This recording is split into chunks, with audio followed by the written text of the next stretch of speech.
Bonjour à tous. Aujourd'hui, je vais vous présenter la petite vidéo qui m'avait été demandée sur l'utilisation de la navigation sur un Discover Media qu'on retrouve dans pas mal de véhicules. Actuellement, c'est dans un Taigo, mais on peut le retrouver dans divers véhicules. Donc, voici l'interface. Comme classique, hein, on peut jouer tout ce qui est volume lorsque le GPS nous parle. On va pouvoir jouer sur l'audio des voix. Après, on va pouvoir jouer sur le zoom ou le dézoom si on ne veut pas utiliser le tactile. D'un côté ou de l'autre, on va jouer sur l'échelle. Sinon, on peut toujours le faire en tactile avec le doigt et puis le pincer ou le dépincer pour tout ce qui va être grossissement de la carte. On va retrouver sur le côté, dès qu'on a touché à l'échelle, la possibilité de rezoomer en mode automatique. On voit que la petite fenêtre, elle apparaît ou elle disparaît à partir du moment où on touche à l'échelle. Si on n'y touche pas, elle restera toujours sur cette échelle-là. Donc le mieux, c'est de la remettre en automatique. Ici, on va avoir un mode recherché. Ici, on va avoir quelques réglages, on va en reparler après.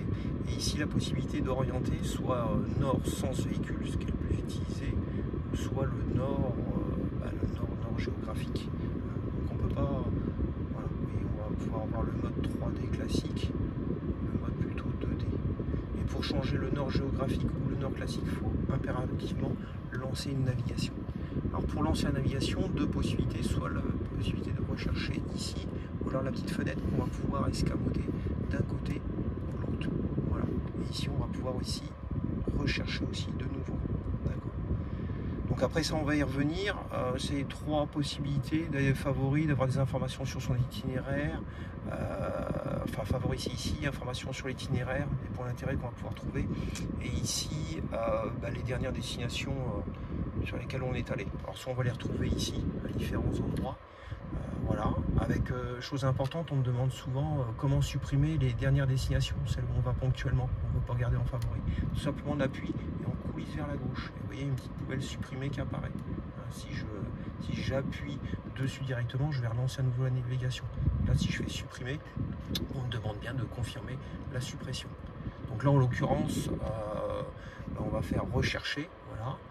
Alors, deux modes de recherche aujourd'hui. On a le mode de recherche soit avec la carte SIM qui est intégrée pendant les 3 ans, ou soit le mode classique. Je dirais que le mode classique, il est bien pratique quand même quand on veut être sûr de trouver ses destinations. Donc, on va trouver le pays, la ville où on veut aller, le nom de la rue si possible, le numéro de la rue, et puis avec un choix soit de mémoriser ou de démarrer. Et puis après, je dirais que le deuxième mode, carte SIM qui est bien, alors attention, on peut trouver une société, une ville, mais là, le GPS va vraiment être très à cheval sur le petit tiret ou le petit accent. Donc je dirais une recherche classique d'itinéraire, plutôt le mode classique. Et par contre, si vous voulez un point d'intérêt, ou je sais pas, vous voulez une totale, l'avantage, voilà. Alors, en premier, d'abord, il va me chercher une ville en Europe, et puis après, toutes les totales. De là où je me trouve, il me géolocalise, donc on va retrouver du plus proche au plus loin, vous voyez, par ordre de kilomètres, toutes les totales. Puis après, si je veux un petit peu plus d'informations, vous voyez, je vais même pouvoir mettre total, espace, access, vous voyez, je vais même... donc je peux revenir en arrière, parce qu'il y a toujours un petit temps de latence, mais voilà, si j'appuie sur access, je vais même trouver spécifiquement les total access. Donc on peut le faire pour McDonald's, un campanile, enfin voilà, divers points d'intérêt. Après, ça sera à vous de voir ce que vous voulez faire. Donc là, en l'occurrence, on va reprendre l'UC, l'état là, et puis voilà, il me demande trois informations. Donc plus je vais avoir vraiment le détail dans mon itinéraire, l'UC se trouve à 7 km 2, il faut 17 minutes. La route par laquelle il va vouloir m'emmener, si ça me plaît pas, je peux la mettre en favori. Après, je vais retrouver si je veux démarrer immédiatement ou si je veux, souvent ce qu'on me demande, avant il me proposait l'itinéraire le plus court, le plus long, le plus rapide. Ça va être à moi d'appuyer sur itinéraire et puis vous voyez, il va me visualiser sur la carte les trois possibilités d'itinéraire avec au centre. Et puis ici, alors il faut se dépêcher, vous voyez que ça tourne ici. Je peux avoir des informations sur l'itinéraire encore. Voilà. Mais si je veux plus d'informations sur l'itinéraire, vous voyez, si j'appuie dessus, voilà, je vais avoir, il me dit vraiment le temps général. Voilà, j'ai toutes les petites informations, d'accord. Et une fois que j'ai démarré mon itinéraire, voilà, j'appuie sur sélectionner. Et voilà, il me lance ma navigation. On va retrouver le kilométrage total et l'heure d'arrivée estimée. Alors ici, on voit que sur le côté, j'ai des petites informations. Voilà, je vais pouvoir retrouver ce que je vous disais tout à l'heure. Donc si on veut rechercher une nouvelle itinéraire, mais ici on va retrouver les points d'intérêt sur ma route qui vont m'être proposés. Ici, je peux le mettre en favori si je reviens. Et puis ici, c'est mes dernières destinations entre Lucé et puis j'avais fait une recherche par coordonnées GPS, possibilité de retrouver. Ici, je suis à rechercher, je suis sur mon itinéraire, je veux revenir donc sur mon itinéraire, j'ai ma petite fenêtre et vous voyez, elle est repassée sur le côté. Donc voilà. Si je veux arrêter mon itinéraire, parce que finalement je ne veux pas y aller maintenant, je vais appuyer tout en haut. Là, je vais stopper mon itinéraire. D'accord. Donc voilà, quoi vous dire d'autre? Donc les informations, les points d'intérêt en route. Plus je vais avancer, plus je vais me rapprocher de mon premier point d'intérêt sur ma route. Donc ici, pour en revenir, vous voyez, là on peut changer le nord géographique ou le nord sens véhicule. Deux possibilités. Okay. Donc si je veux arrêter mon itinéraire, j'appuie en haut. Je dis des bêtises, stop. Voilà. Et là j'ai stoppé mon itinéraire et je suis revenu à ma cartographie classique. D'accord.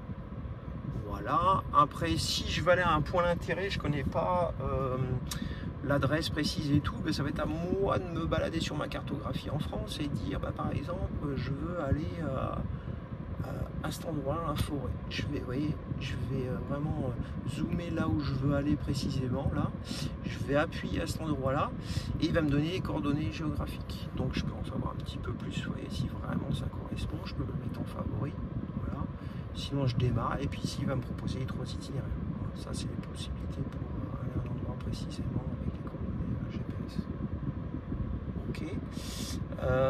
Quoi dire d'autre? Donc là je recentre ma carte, donc rechercher, on a vu que c'était soit ici, et puis ici je vais retrouver tous mes petits réglages du GPS classique, possibilité de couper le son si j'en veux pas du tout. Je peux régler aussi mon volume sonore de référence en raccourci ici mon GPS, répéter la dernière instruction.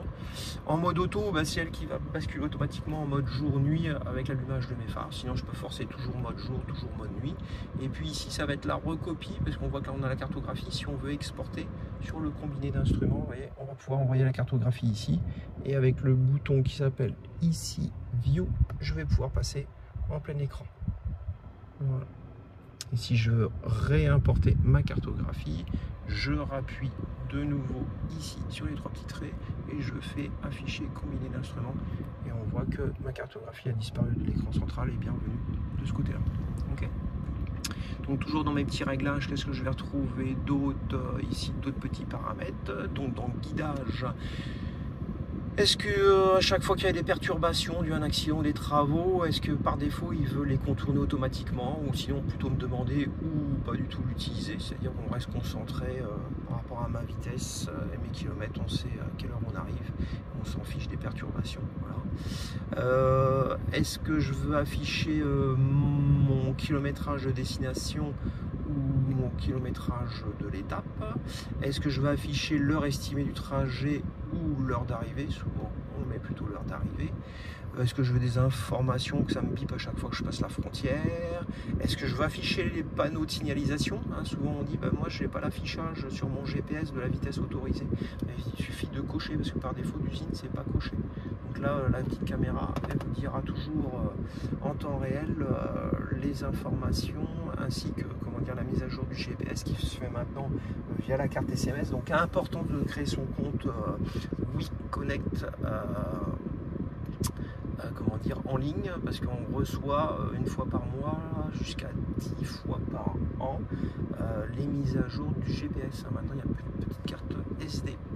Et puis quand je suis en réserve basse carburant, pareil, ce que je veux qu'il me propose une station d'essence.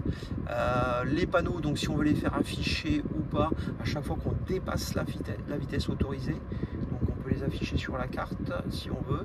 Et puis est-ce qu'on veut juste un affichage avec un bip à chaque fois? Alors attention, par exemple si vous êtes à 50 km/h, à chaque fois que vous baissez d'1 km/h et vous repassez au-dessus, la voiture elle n'arrête pas de biper, donc c'est bien, mais bon, l'affichage c'est bien, ça se met sur l'écran central pendant 3 secondes et ça s'efface, ça saute aux yeux, je trouve ça plutôt pas mal. ou alors vous laissez sur off. Voilà. Et puis est-ce qu'on veut se mettre une marge d'erreur? Alors attention, les derniers véhicules sont vraiment à la vitesse GPS, hein. On est au kilomètre/h près, hein, j'ai remarqué, hein. Il n'y a plus la marge d'erreur des 3 km/h en ville, voire des 5 km/h sur autoroute à 130 km/h. Donc MEF, laissez plutôt à 0 quand vous êtes, voilà. Dès que ça dépasse, vous savez que vous êtes vraiment au-delà de la vitesse autorisée. Okay. Donc voilà les informations. Après on va retrouver les instructions de navigation. Est-ce qu'on veut les instructions de navigation sonores, est-ce qu'on veut l'activer ou pas, est-ce qu'on veut qu'elle soit détaillée ou pas, abrégée, juste un bip ou pas du tout. Voilà, voilà. Est-ce qu'on veut que ça réduise le volume à chaque fois qu'on a un appel téléphonique, mon volume de référence de mon GPS par défaut, ça va être à moi de créer, voilà, à chaque fois que je le remets en marche, hein, si j'avais baissé ou augmenté au-delà du volume de référence, il se recale toujours à ce volume là. Et puis là, c'est quand j'ai une source sonore en cours, que ce soit une source média ou une source radio, est-ce que je veux que ça coupe carrément ma source sonore pour que j'entende bien mes GPS? Est-ce que je veux que ce soit équivalent les deux, hein, que ça coupe pas ma musique à chaque fois, ou alors que j'ai que ma musique, voilà, que ce soit quasiment infime le volume du GPS. Ça, c'est une histoire de goût. Moi, j'aime bien la moitié.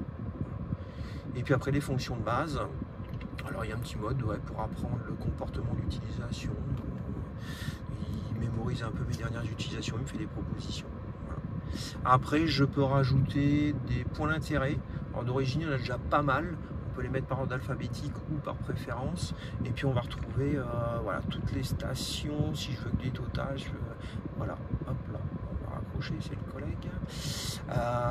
Voilà, donc on va pouvoir, comment dire, je reviens, hop, fonction de base. Donc voilà, on va pouvoir vraiment rajouter tout plein de points d'intérêt à sa convenance. Il y a vraiment du choix aujourd'hui. Donc voilà, après je vous engage à pas trop en mettre, hein, parce qu'après je trouve que ça pollue un petit peu la cartographie. D'accord.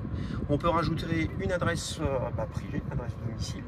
Mais la grande nouveauté, c'est qu'on peut aussi rajouter une adresse professionnelle. Voilà, il n'y a plus à choisir entre l'un ou l'autre. Et puis on a un mode D. Voilà, je pense avoir fait le tour. N'hésitez pas, vous voyez le petit panneau 20 km/h, hein, parce que on est sur un parking privé. Vous voyez, déjà on retrouve déjà pas mal de petits points d'intérêt maintenant avec les bornes électriques et autres. C'est pour ça que je vous dis attention, hein, dans méfiance dans les points d'intérêt, tout ça. Voilà, c'est pas moi qui les ai rajoutés, c'est déjà dans la cartographie d'origine. Donc n'en mettez pas trop, mettez vraiment ce que vous avez besoin, ne cochez pas trop, parce qu'après ça devient un petit peu illisible. Voilà, j'espère que cette vidéo vous a plu, hein. Vous voyez que le Discover Media a un petit peu changé. Voilà, aujourd'hui, voilà, il s'améliore, il se bonifie. Et puis le gros avantage, c'est vraiment la carte SIM, voilà, qui nous fait du bon petit boulot, qui est complémentaire par rapport à l'ancien modèle. Voilà, je vous laisse, je vous dis à bientôt. J'espère refaire une petite vidéo, ça faisait un petit peu, je ne m'étais pas pris par la main. S'il y a d'autres vidéos qui vous intéressent, faites-moi le savoir. Et puis j'essaierai de trouver le temps pour la faire.